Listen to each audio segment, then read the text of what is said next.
السلام علیکم ناظرین، میں ہوں یاسر منظور، آپ دیکھ رہے ہیں ایکسپریس ویڈ۔ ناظرین محترم، آج کی جو تازہ ترین ایک خبر بہترین ہے وہ یہ ہے کہ علامہ سعد حسین رضوی صاحب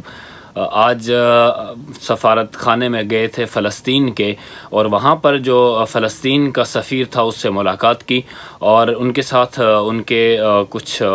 تحریک کے باقی لوگ بھی شامل تھے اس وفد میں، اور ان سے ملاقات کی اور بڑی تفصیلی ایک ملاقات کی، جس میں علامہ سعد حسین رضوی صاحب نے سفیر کو یہ بتایا اس کو کہ پاکستانی قوم اس وقت آپ کے ساتھ کھڑی ہے، اور یقین دہانی کروائی اس چیز کی کہ اس دہشت گردی، اسرائیل کی جو دہشت گردی ہے اس وقت فلسطینیوں کے ساتھ، جس میں بچے اور خواتین کو نشانہ بنایا جا رہا ہے، ہزاروں کی تعداد میں جن لوگوں کو شہید کیا گیا، ہم ان کا افسوس کرتے ہیں اور آخر پہ ان کے لیے دعا بھی کی فلسطین کے شہداء کے لیے۔ اور اس میں ایک چیز یہ دیکھی ہم نے کہ پاکستان میں اس وقت میں سمجھتا ہوں کہ جتنی بھی سیاسی جماعتیں ہیں، پہلے یہ علامہ سعد حسین رضوی صاحب تحریک لبیک پاکستان کے سربراہ ہیں، جو اس طرح جا کر سفارتی تعلقات میں ان کے سفارت خانے میں جا کر ان سے ملاقات کی، اور یقیناً حق ادا کر دیا پاکستانی قوم کی طرف سے، اسپیشلی کہ اس وقت اور اسپیشلی جو وہاں کے سفارت خانے میں جو ان کے سفیر تھے فلسطین کے، انہوں نے بھی ان کے اس اقدام کو بڑا سراہا کہ جو جمعے والے دن لبیک یا اقصی مارچ کے نام سے انہوں نے پاکستان کے ہر شہر میں اس چیز پر احتجاج کیا۔ اور یہ چیزیں ہونی بھی چاہیے اس وقت کہ جس ٹائم پر پورے ملک اس وقت آپ کو پتہ ہے کہ قوم جو ہے پاکستانی، اس وقت ان کے دل فلسطینیوں کے ساتھ دھڑک رہے ہیں، اور ان کی پوری کوشش ہے کہ فلسطین کے ساتھ ہم جائیں، اگر ضرورت پڑتی ہے، وہ مالی ضرورت ہے یا جانی ضرورت ہے کسی بھی طرح، اور وہ پاکستانی قوم جیسا کہ آپ بخوبی جانتے ہیں کہ ہمارے جذبات، ہمارے احساسات ان کے ساتھ ہیں، لیکن ایک عام آدمی کی رائے ہونا اور پھر اس پر آپ کی حکومتی جو ایک ریاست ہوتی ہے، ریاست کے سطح پر کسی چیز کو اجاگر کرنا، دونوں چیزوں میں بڑا نمایاں فرق ہوتا ہے۔ تو ہونا تو یہ چاہیے تھا کہ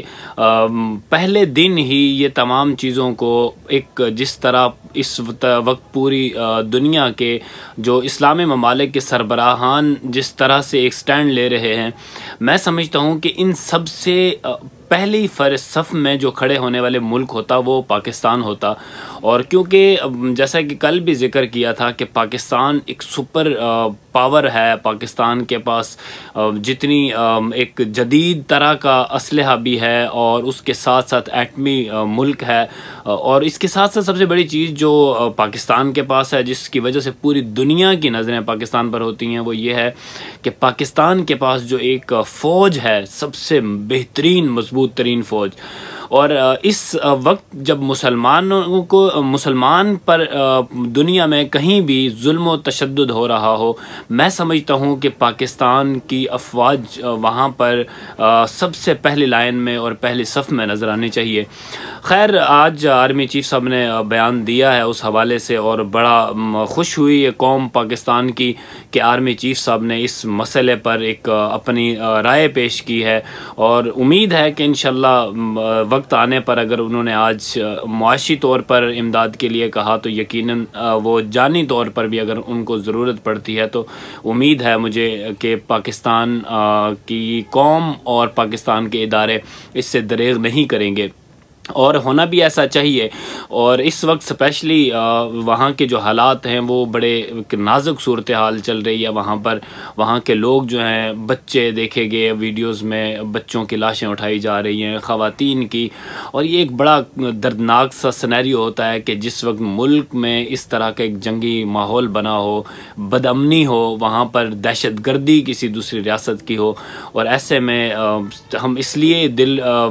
دکھتا ہے، رنجیدہ ہوتا ہوتے ہیں کہ اسپیشلی پاکستان میں رہنے والا ہر شخص اس وجہ سے دکھی ہے کہ وہاں پر ہمارا مسلمان بھائی اس کا قتل عام ہو رہا ہے، اس کو شہید کیا جا رہا ہے۔ تو اللہ تعالیٰ